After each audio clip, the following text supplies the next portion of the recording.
کا यूक्रेन के शहर सोलेदार पर कब्जे का दावा, लड़ाई अभी भी जारी है। फ्रांसीसी खबर रसाई इदारे के मुताबिक रूस ने जंग के दौरान कई माह की नाकामियों के बाद मशरकी यूक्रेन में नमक की कानकुनी वाले शहर सोलेदार पर कब्जे का दावा कर दिया है। यूक्रेनी अफवाज ने कहा है कि शदीद लड़ाई अभी भी जारी है। रूसी वजारत दिफा ने जुम्मे की रात गए ऐलान किया कि सोलेदार की आजादी का अमल मुकम्मल कर लिया गया है और ये फतह डैनियस के इलाके में मजीद कामयाब ऑपरेशन का सबब बनेगी। 10,000 नफूस पर मुश्तमिल इस छोटे से शहर पर रूसी कब्जे के बाद क्रेमलिन की जानिब से कदर इत्मीनान का इजहार किया गया है। दूसरी जानिब यूक्रेन ने रूस के दावे को मुस्तरद करते हुए कहा कि सोलेदार में यूक्रेन अपना कंट्रोल बरकरार रखने के लिए पुरअज़्म है।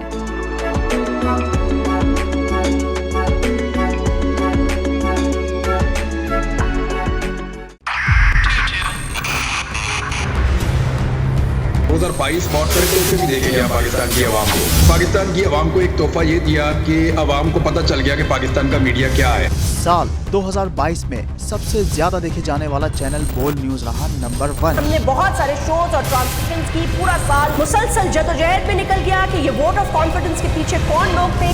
तोड़े रेटिंग के सभी रिकॉर्ड। सोशल मीडिया पर भी सबसे ज्यादा तेजी से 2.4 बिलियन व्यूज का संगे मील अबूर किया। एंकर्स को भी आवाम में सबसे ज्यादा मकबूलियत मिली और सोशल मीडिया पर भी बोल रहा सब पर भारी। सब्सक्राइब करें और बेल दबाएं ताकि कोई खबर रह न जाए।